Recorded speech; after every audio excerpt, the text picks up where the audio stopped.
I'm Dr. John Stenberg at Zenith Chiropractic in Colorado Springs, Colorado. And I want to talk to you about cervical spondylosis. I recently had a conversation with a patient about the development of arthritis in the cervical spine and what we could do about it.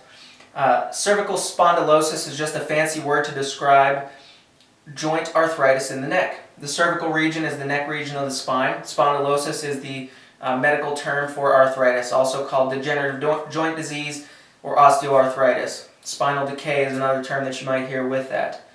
Now, how this develops is in a couple different ways. Number one, the alignment and the balance of the cervical spine, the way that the joints or the knuckles of the neck operate, becomes compromised. Now, that might happen through an accident such as motor vehicle collision, a sports injury, an old slip and fall, something that was very jarring to the spine that upset the alignment. That sets up a process of abnormal pressure on the joints of the spine, and over time, the wear and tear associated with that abnormal pressure will produce a response in the body that causes arthritis to develop. A misconception about spinal arthritis is that it's a normal process of aging. Degeneration is never a normal process, and if it were only a normal process of aging, each person would develop the same level of arthritis at the relative same age. So what that means is if you were to take a cohort of 40-year-olds, if this was a normal process of aging, 40-year-olds would all have the same level of degeneration. But we know that that's not the case. You will see some 40-year-olds that have a very healthy spine, and others that will have a very unhealthy spine with more advanced levels of degeneration. And that's at a very young age. Now, what that means is there's other factors to consider. Number one, what is the alignment and the mechanics of the neck doing? Number two, is there any neurological irritation associated with that? Now, neurological irritation would produce other side effects in the body, such as muscle tightness or imbalance, numbness and tingling in the shoulder, the neck, down the arm, into the hands and the fingers, pain, particularly upon waking, which would mean arthritis typically is more painful in the morning, and it starts to feel better as you wake up and move about. And there's a whole host of other symptoms that would be unique to each person's circumstances.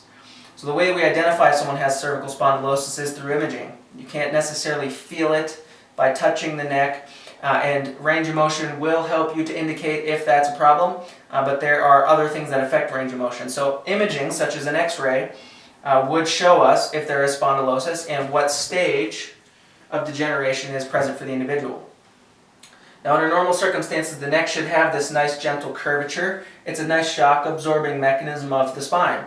When you lose the curvature of the spine, abnormal pressure develops on the joints and the discs of the neck, and that's how you start to develop arthritis over time. The logical progression to reverse or correct or mitigate or reduce the effects of spinal arthritis is going to be reverse that process. Improve the alignment of the spine, improve the mechanics of the spine, reduce neurological irritation, and then give the body time to recover. And that's the way that we approach this in an upper cervical chiropractic setting. Another common question that I get with patients that are experiencing spinal arthritis is it safe for me to be adjusted?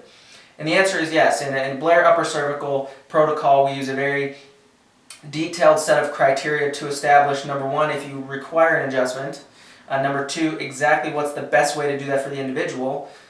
So what is your spinal blueprint? Just like you've got fingerprints, you've got spinal prints, your unique structure. And number three, what's a reasonable expectation in terms of improvement based on the damage that's done?